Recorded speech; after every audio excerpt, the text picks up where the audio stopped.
किसी ने क्या खूब कहा है, ईश्वर की बनाई हर चीज, हर प्राणी अपनी जगह सर्वश्रेष्ठ है। हर एक की अपनी उपयोगिता है, हर एक का अपना रोल है।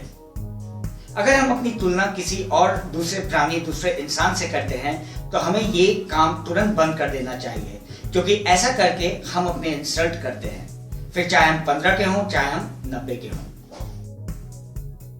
कहानी छगनपुर गांव के छगनू नाम के एक मजदूर की है। ऐसा मजदूर जो भगवान जी की भक्ति करता, अपना काम ईमानदारी से करता, भला था, लोगों की देखभाल करता, ख्याल रखता।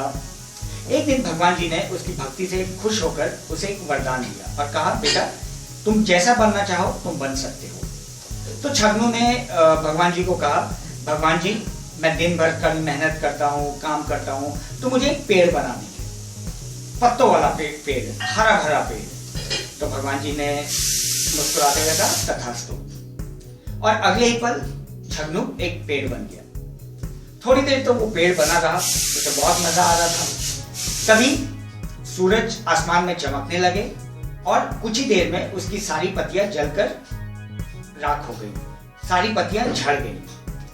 अब छगनू के ऊपर कुछ भी नहीं। छगनू दुखी हो गया। फिर उसने भगवान जी को याद किया। भगवान जी ने फिर उससे पूछा, क्या हो गया बेटा? तो छगनू ने कहा कि भगवान जी मैं तो कुछ भी शक्तिशाली नहीं हूँ, सूरज तो मुझसे भी ज्यादा शक्तिशाली है, मुझे सूरज बना दीजिए। भगवान जी ने मुस्कुराते हुए कहा, तथास्तु। और छगनू सूरज बन गया।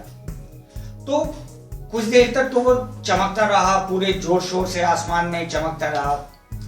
थोड़ी देर के बाद बादलों के टुकड़ों ने उसे ढक दिया। अब छगनू तो परेशान हो गया, यार मैं तो सूरज बनकर भी खुश नहीं हूं, बादल तो मुझसे भी बलशाली है। फिर वो भगवान जी को पास गया, भगवान जी को याद किया। भगवान जी ने कहा, क्या हुआ? बोला, भगवान जी प्लीज मुझे बादल बना दीजिए। भगवान जी ने फिर मुस्कुराए, फिर तथास्तु कहा और कहा कि तुम बादल बन जाओ। अब वो बादल बन के खुश हो रहा था, इधर से उधर लुढ़क रहा, इधर से उधर घूम रहा, पूरी दुनिया का एक चक्कर लगा आया। अचानक हवा का एक बहुत तेज झोंका आया और उसे ईस्ट से उड़ाकर वेस्ट में ले गया। फिर वो वापस ईस्ट की तरफ आने लगा, तब तक फिर बादल के झोंका ने उसे साउथ में पहुंचा दिया। अब फिर छगनू दुखी हो गया, यार हवा तो मुझसे भी शक्तिशाली है। भगवान जी को उसने फिर याद किया और भगवान जी से कहा, महाराज भगवान जी आपसे मेरी ये फरियाद है, प्लीज मुझे हवा बना दीजिए, वो सबसे शक्तिशाली है। भगवान जी फिर मुस्कुराए, तथास्तु कहा और अगले ही पल छगनू हवा बन गया। हवा का झोंका बनकर वो इधर से उधर लहरा रहा है, इधर से उधर घूम रहा है। तभी अचानक से उसके रास्ते में बहुत बड़ा विशालकाय बिग माउंटेन केव, बहुत बड़ा पर्वत आ गया और उसे रोक लिया। अब तो छगनू बहुत दुखी, बहुत गुस्सा, बहुत उदास हो गया, यार ये पर्वत तो हवा से भी शक्तिशाली है। फिर वो भगवान जी के पास गया और कहा, भगवान जी मैं आपको बार बार तंग कर रहा हूं, प्लीज मुझे इस बार पर्वत बना दीजिए, लास्ट है ये। भगवान जी ने मुस्कुराए, हाथ उठाकर तथास्तु कहा और अगले ही पल छगनू पर्वत बन गया। अब छगनू शान से इठला रहा है, पर्वत बनकर शान से खड़ा हुआ है। अचानक से छगनू को अपने पैरों पर चुभन महसूस हुई, दर्द महसूस हुआ।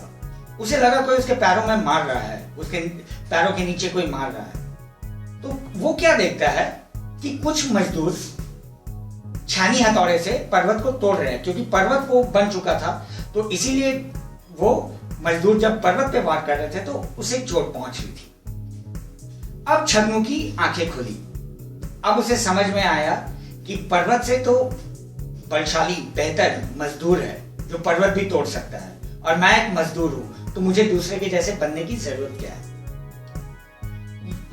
इस वाक्य से उसकी आंखें खुल गई। उसने भगवान जी को थैंक यू बोला, शुक्रिया अदा किया कि भगवान जी आपने मेरी आंखें खोल दी, आपने मुझे प्रैक्टिकली करके दिखाया कि हमें अपनी तुलना किसी से भी नहीं करनी चाहिए और हम जैसे हैं वैसे ही खुश हैं।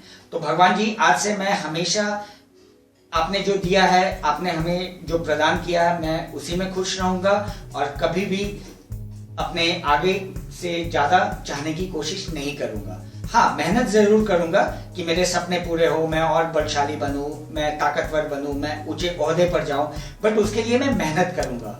मैं वही काम करूंगा जो जिसे मैं डिजर्व करके आगे बढ़ सकूं, ऊंचे ओहदे पर पहुंच सकूं।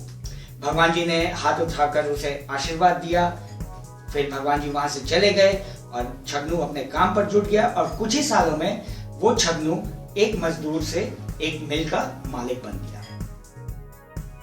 ये कहानी हमें सिखाती है कि हम जैसे भी हैं, जहां भी हैं, हमें अपनी जगह का लुत्फ उठाना चाहिए, हमें खुश होना चाहिए और हमेशा ईश्वर का शुक्रिया अदा करना चाहिए कि हे ईश्वर, आपने हमें जैसा भी बनाया है, जहां भी रखा है, हम बहुत अच्छे हैं। जब भी मन निराश हो, हमें ऐसे लोगों को देखना चाहिए जो हमसे भी अंडर प्रिविलेज्ड हैं, जिन्हें वो भी नहीं मिला है जो हमारे पास है। हम चाहे जितना भी आगे हो जाएं, हमेशा कुछ लोगों के पीछे रहेंगे। हम चाहे जितना भी पीछे रह जाएं, हमेशा कुछ लोगों के आगे रहेंगे। तो हमें हमेशा अपनी जगह का लुत्फ उठाना चाहिए, हमेशा भगवान का शुक्रिया अदा करना चाहिए। आगे पीछे तो जिंदगी में लगा रहेगा। अगर हमें आगे बढ़ना है तो हमें खुद से कंप्लीट करना चाहिए, ना कि हमें सिर्फ बैठकर ये सोचना चाहिए कि काश ये मेरे पास होता, वो मेरे पास होता, मैं भी उसकी तरह होता। हम सिर्फ बाहरी पर्दा देखते हैं, बाहरी आवरण देखते हैं। हम ये नहीं देखते हैं कि जो बंदा जिस ओहदे पे है, जिस बंदे के पास पैसा है, जिस बंदे के पास पोजीशन है, जिस बंदे के पास नौकर चाकर है, उस बंदे ने वो कैसा कमाया, उसने कितने सैक्रिफाइसेस दिए होंगे, उसने कुछ गलत काम किए होंगे, उसने कितनी मेहनत की होगी, रातों की नींद गंवाई होगी। तो हमें इन सारे फैक्टर्स को देखना चाहिए। हमें ना सिर्फ ऊपर आवरण देखना चाहिए और अपने मन में एक द्वेष पालना चाहिए कि वो तो मुझसे अमीर है, वो तो मुझसे ज्यादा ताकतवर है, वो तो मुझसे ज्यादा इंटेलिजेंट है। द्वेष पालने से कुछ नहीं होगा। हमें मेहनत करनी चाहिए सबसे पहले अपने आप से, और फिर अपने आप से सवाल पूछकर कदम दर कदम आगे बढ़ते जाना चाहिए और उस मुकाम तक पहुंचना चाहिए जिसके हमने सपने देखे हुए होते हैं। अगले वीडियो में मैं आपका दोस्त विक्रम फिर हाजिर रहूंगा एक नई कहानी, एक नया मैसेज लेकर। अगर आपको मेरा ये वीडियो अच्छा लगा तो please like, share, comment and subscribe. नमस्कार।